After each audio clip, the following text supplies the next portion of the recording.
శ్రీమాత్రే నమః. సద్గురు జ్యోతిష్యాలయం నుండి 2025 సెప్టెంబర్ నెల సంపూర్ణ రాశి ఫలితాలని 12 రాశులకు గోచార గ్రహస్థితులతో సహా ఎలా ఉందో మనం ఇప్పుడు తెలుసుకోబోతున్నాం. ఈ యొక్క రాశి ఫలితాలన్నీ కూడాను గోచార స్థితిలో ఉంటుంది కాబట్టి మీ యొక్క వ్యక్తిగత జాతకానికి ఒక 30% మాత్రమే వర్తిస్తుంది. మీ యొక్క సంపూర్ణ జాతకం, మీ యొక్క జాతకం తెలుసుకోవాలనుకుంటే మీ యొక్క date of birth, time of బర్త్తో మీ పరిసర ప్రాంతాల్లో ఉన్నటువంటి గురువులను సంప్రదించి మీ జాతకం తెలుసుకోండి. మరి ఈ జాతకం, ఈ నెల రాశి ఫలితాలు ఎలా ఉంది అని ఎందుకు తెలుసుకోవాలని చాలామందికి క్యూరియాసిటీ. నాకు ఈ నెల వ్యాపారం ఎలా ఉంటుంది, ఉద్యోగం ఎలా ఉంటుంది, నాకు చదువు ఎగ్జామ్ రాస్తున్నాను ఎలా ఉంటుంది, నాకు విదేశాలకు వెళ్ళాలి, నాకు వీసా ఉందా, లేకపోతే నాకు రాజకీయంగా ఎలా ఉంది, ఏదో రకమైనటువంటి ప్రశ్నలు.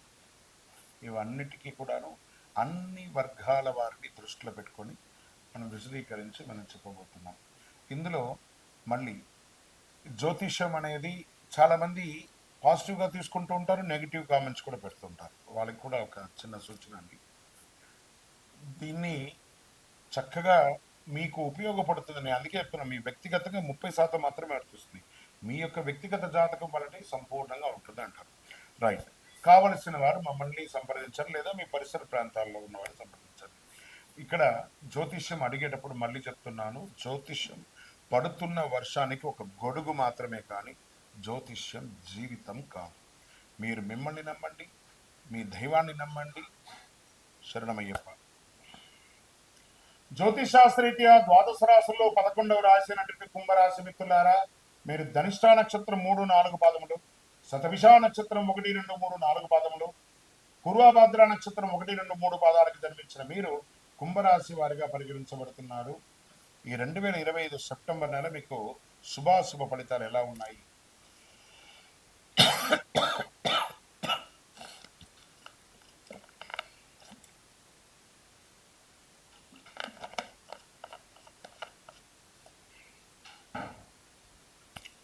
ఏల్నాడు శని ప్రభావం చాలా ఎక్కువ ఉంటుంది.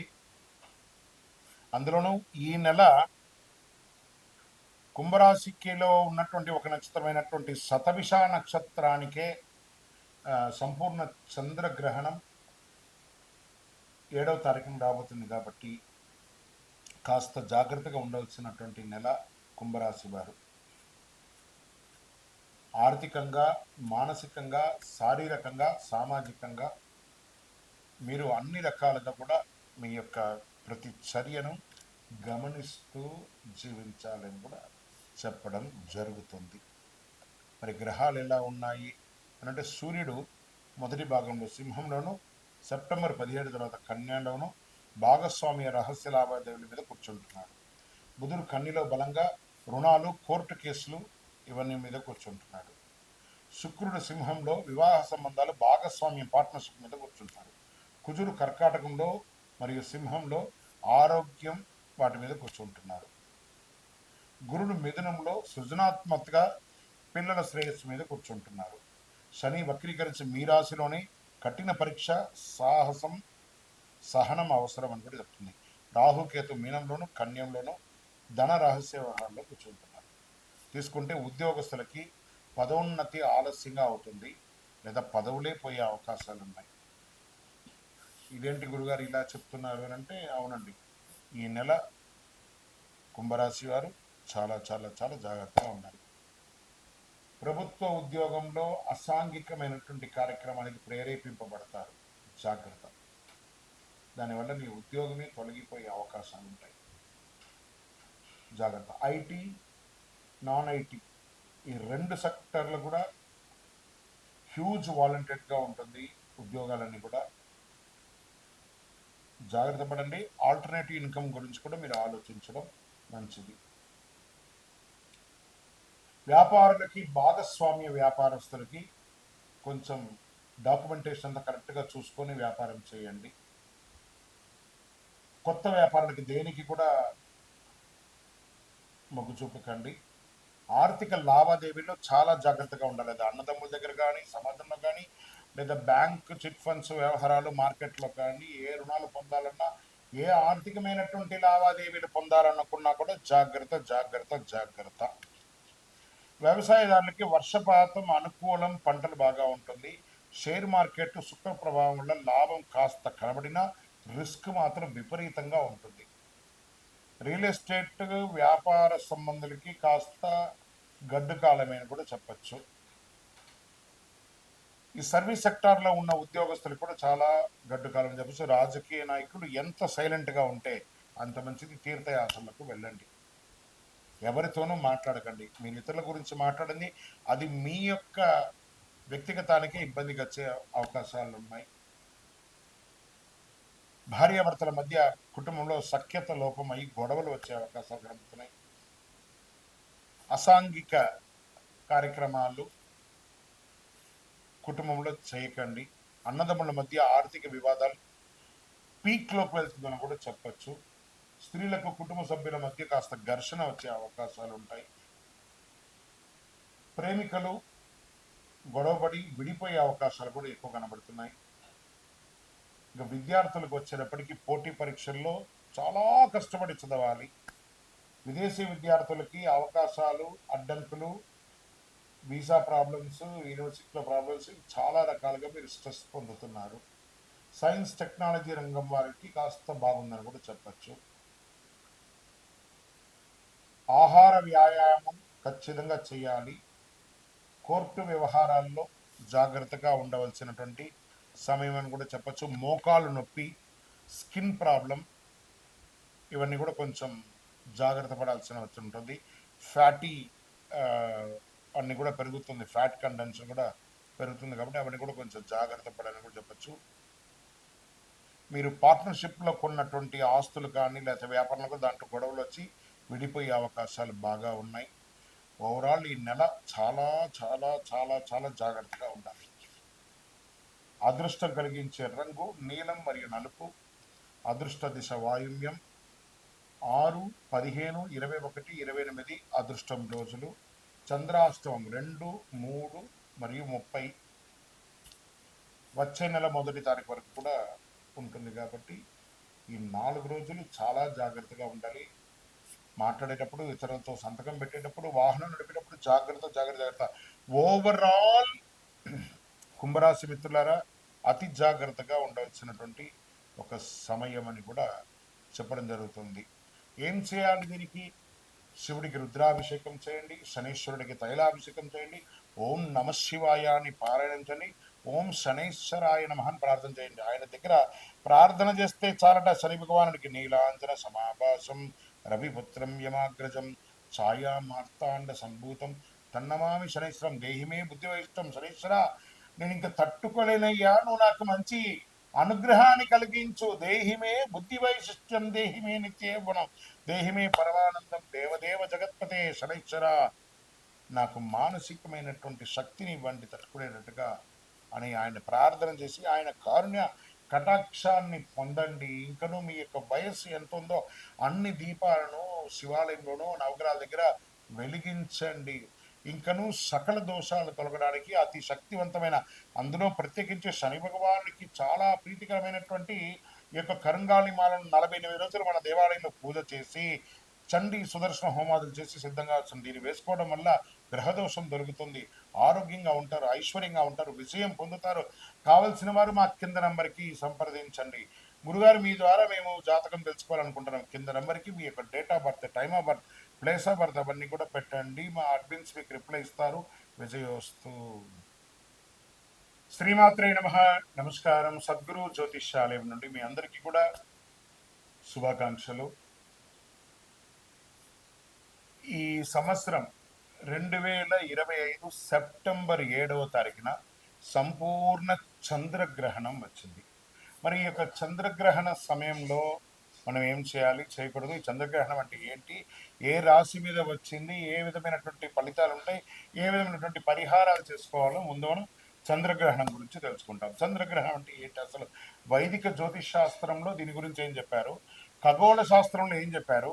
కొంతమంది వితండవాదులు గ్రహణం రోజు మేము ఇవన్నీ చేస్తాం, అవన్నీ చేస్తాం, ఇవన్నీ లేవంటుంటారు. వీటన్నిటికీ ఏమైనా ప్రమాణం ఉందా, లేదా ఏదైనా అస్ట్రాలజర్స్ మాత్రం చెప్తూ ఉంటారా అని చూసుకుంటే, ఖగోళ శాస్త్రంలో చంద్రుడు భూమిని చుట్టూ తిరుగుతాడు, భూమి సూర్యుని చుట్టూ తిరుగుతుంది. కొన్ని ప్రత్యేక సందర్భాల్లో భూమి సూర్యుడు చంద్రుడు మధ్య వస్తారు కాబట్టి అప్పుడు భూమి మీద నీడ చంద్రుడు పడుతుంది కాబట్టి దాన్ని చంద్రగ్రహణం అంటారు. చంద్రుడు పూర్తిగా భూమి నీడలోకి వెళ్తే సంపూర్ణ చంద్రగ్రహణం అంటారు. కొంత భాగం మాత్రమే వెళ్తే అర్ధ చంద్రగ్రహణం అంటారు. ఫైనల్ చంద్రగ్రహణం అంటారు. వైదిక జ్యోతిష్ శాస్త్రంలో దీని ఏం చెప్పబడింది? చంద్రగ్రహణం రాహుగ్రహం లేదా కేతుగ్రహం వల్ల సంభవిస్తుంది. రాహు చంద్రుని మింగడం అంటే గ్రహించడం అంటారు దాన్ని. వెలుతురు దక్కుతుంది. చంద్రుడు మనసు భావోద్వేగాలు వీటి మీద కూర్చుంటారు కాబట్టి చంద్రగ్రహణ సమయంలో చాలా ప్రభావితాలు ఉంటాయని చెప్తారు. సరే, ఈ చంద్రగ్రహణం వచ్చినప్పుడు మనం ఏం చేయాలి, ఏమి చేయకూడదు? ఆహార పానీయాలన్నీ కూడా మానేయాలన్నమాట. సూక్ష్మ క్రియలు ఎక్కువ అవుతూ ఉంటాయి కాబట్టి ఆ సమయంలో ఆహారం మానేస్తే చాలా మంచిది అంటారు. మంత్ర జపం ఈ సమయంలో ఒక ఉన్నటువంటి ఒక ఆధ్యాత్మికంగా ఎవిడెన్స్ ఏమంటే, మీకు ఏదైనా ఉపదేశం ఉంటే ఆ మంత్రాన్ని లేదా ఏదో ఒక దైవ మంత్రాన్ని ఒక్కసారి చెప్తే 1,000,000 సారి చేసినంత ఫలితం అని అంటారు.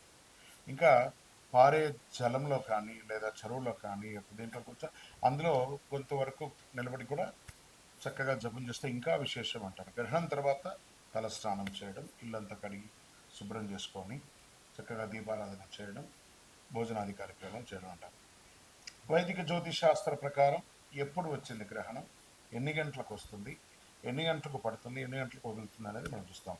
సెప్టెంబర్ 7 రాత్రి 9:58 గ్రహణ శూల గ్రహణమే ప్రారంభమైపోతుంది. దానికి ఒక 2-3 గంటల ముందే గ్రహణ శూలు స్టార్ట్ అవుతుంది. అదే సమయంలో గ్రహణం సెప్టెంబర్ 8న తెల్లవారుజామున 1:26 ముగుస్తుంది. ఈ చంద్రగ్రహణ ప్రభావం 3:29 ఉంటుంది. ఈ చంద్రగ్రహణానికి ముందు ఒక 6 గంటలు, తర్వాత ఒక 4-5 గంటలు కూడాను కొంచెం జాగ్రత్తగా ఉండవలసిన సమయం అంటారు. ఖగోళ ఆధార ప్రకారం చంద్రగ్రహణం శతవిష నక్షత్రంలో జరుగుతుంది. ఇది రాహు ఆధిపత్యం కలిగినటువంటి రాశి. చంద్రుడు రాహు కలయిక 11వ భావంలో తాత్కాలికంగా లాభాలు, దీర్ఘకాలిక స్థిరత్వం లోపిస్తుంది. సూర్యుడి కేతు కలయిక 5వ భావంలో ఉండడం వల్ల చిన్న చిన్న అపార్థాలు కుటుంబంలో ఏర్పడుతుంది. ఈ నక్షత్ర రహస్యం ఏ నక్షత్రంలో అవుతుంది అని అంటే శతభిష నక్షత్రంలో అవుతుంది. శతం అంటే 100, అభిష అంటే రక్షణ. 100 రక్షణ కవచాలు కలిగినటువంటివన్నీ కూడాను చంద్రగ్రహణ సమయంలో అవన్నీ కూడా శక్తి కోల్పోతుంది. చంద్రగ్రహణ సమయంలో చంద్రుడు మనసు జలతత్వం, రాహుకేతు మాయ కర్మబంధం ఇలా ఉంటుందన్నమాట. గ్రహణ సమయంలో చంద్రుడు శతభిష నక్షత్రంలో అధిపతికి రాహుగా ఉన్నాడు. రాహు తన స్వనక్షత్రంలో ఉండడం వల్ల మానసిక భావోద్వేగాలు శారీరక స్థాయిలో గరిష్ట స్థాయిలో తగ్గిపోతుంది. ఈ రాహు చేత గ్రహించబడడం వల్ల మానసిక అశాంతులు, చిన్న చిన్న సామాజికమైనటువంటి ఇబ్బందులు, చిన్న చిన్న జలప్రళయాలు, క్షేత్రస్థాయిలో ఉన్నటువంటి జనాలందరికీ కూడా వ్యాపార, ఉద్యోగ, రాజకీయ అందరికీ కూడా మిశ్రమ ఫలితాలని ఇస్తుంది. మన శరీరంలో కూడా రక్తపోటు కూడా బీపీ, షుగర్స్ కూడా కొంచెం లెవెల్స్ మారుతూ వస్తుందని చెప్తుంటారు. గ్రహణ సమయంలో భూమి, చంద్రుడు, సూర్యుడి మధ్య శక్తి, ఎనర్జీ అనేది తగ్గిపోతుంది. ఈ సమయంలో ఏం చేయాలి? మంత్రసిద్ధి చేసుకోవాలి. ఈ మంత్రసిద్ధి చేసుకునే సమయంలో ఎంత దైవభక్తి కలిగి ఉంటే అంత మంచిది. మరి 12 రాశులకు కూడా గ్రహణంలో ఎలా ఉంటుందంటే, మేషరాశి వారికి లాభం కానీ భావోద్వేగమైనటువంటి నిర్ణయాలు వస్తాయి. వృషభ రాశి వారికి వృత్తి మార్పు, ఒత్తిడిని నియంత్రించండి. మిథున రాశి వారికి విదేశీయ ప్రయాణం ఉంటుంది, ఆర్థిక ప్రణాళిక ఉంటుంది. కర్కాటక రాశి వారికి ఆస్తి లాభం, అప్పు తగ్గించుకోవడం మంచిది. సింహరాశి వారికి దాంపత్యుల మధ్య సవాలు ఉంటుంది. ఇందులో ఈ గ్రహణంలో సింహరాశి వారికి మరియు కుంభరాశి వారికి కొంచెం ఎక్కువ ఉంటుంది కాబట్టి కాస్త జాగ్రత్తగా చూసుకోవాలి. కన్యా రాశి వారికి ఆరోగ్యం క్రమబద్ధీకరణ చేయబడుతుంది. తులారాశి వారికి అన్నిటా విజయం ఉంటుంది, కాస్త అహంకారం తగ్గించుకోండి. వృశ్చిక రాశి వారికి కుటుంబ సమస్యలన్నీ పరిష్కారం అవుతుంది, భావోద్వేగమైనటువంటి నిర్ణయాలు తీసుకుంటారు. ధనుసు రాశి వారికి వ్యక్తిగత పురోగతి, ఖర్చును మాత్రం నియంత్రించాలి. మకర రాశి వారికి ఖర్చులు ఎక్కువ అవుతుంది, పొదుపును పెంచుకోవడానికి ప్రయత్నం చేయండి. కుంభరాశి వారికి స్వయ మార్పు, ఒంటరితనం వద్దు. కుంభరాశి వారికే ఈ యొక్క గ్రహణంలో చాలా ప్రాధాన్యత ఉంది. దైవారాధన చేయండి. మీనరాశి వారికి ఆధ్యాత్మికంగాను సామాజికంగాను లాభంగా ఉంటుంది, కానీ మోసపోకండి. ఇవన్నీ కూడా చేయడానికి పరిహారాలు చక్కగా మీ యొక్క కులదేవాన్ని, మీ ఇష్టదేవాన్ని తలస్నానమైన తర్వాత గ్రహణ అనంతరం మీ యొక్క వయస్సు ఎంత ఉందో అన్ని దీపాలు వెలిగించి దైవారాధన చేయండి. అతి శక్తివంతమైనటువంటి కరుంగాలి మాలను గ్రహణ సమయంలో ధరించడానికి ప్రయత్నం చేయండి. విజయోస్తు.